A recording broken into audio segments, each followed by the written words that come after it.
এটা অষ্টমীর সকালের আকাশ। হাতি ঘোড়া পালকি, জয় কানাইয়া লাল কি। আর এটা অষ্টমীর বিকেল, সন্ধ্যে সূর্য ডোবার টাইমটায়। তো ছাদে গেছিলাম, তো দেখলাম এত সুন্দর একটা দৃশ্য, তো ভিডিও না করে পারলাম না। আর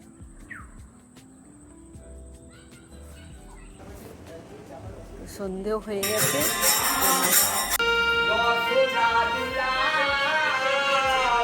নগর কীর্তন করতে এসেছি।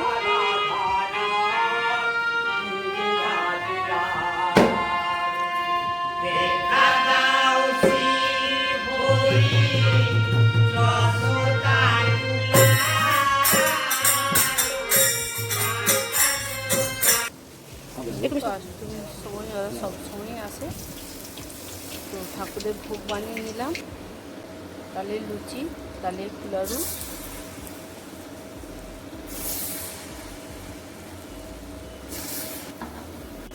আর তালের ক্ষীরাও বানিয়েছি, যেটা সুজি হয়, তালের ক্ষীরা।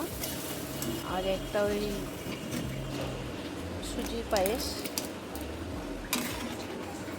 এটা গোপালের খুব প্রিয় খাবার। ভোগ বানিয়ে নিলাম। তারপরে একটু শরীরটাও খারাপ করছিল, একটু আমার পুজো হতে দেরি হয়ে গেল। তো আমার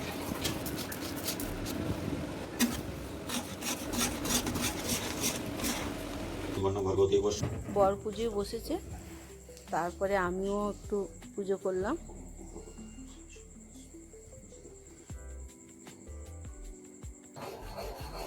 আমার বর বলছিল চলো আমাদের পুরনো বাড়িতে রঘুনাথ আছে, আরও অনেক ঠাকুর আছে, সেখানে তো ভোগ নিয়ে যায়। তো আমি বললাম এত ভোগ নিয়ে যাওয়া সম্ভব নয়, তো বাড়িতেই পুজো করলাম।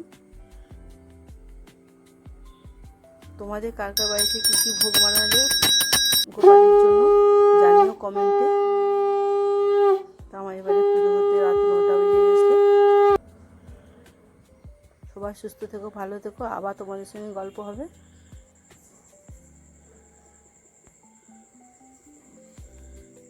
জয় গোপাল, জয় গোপাল, জয় গোপাল।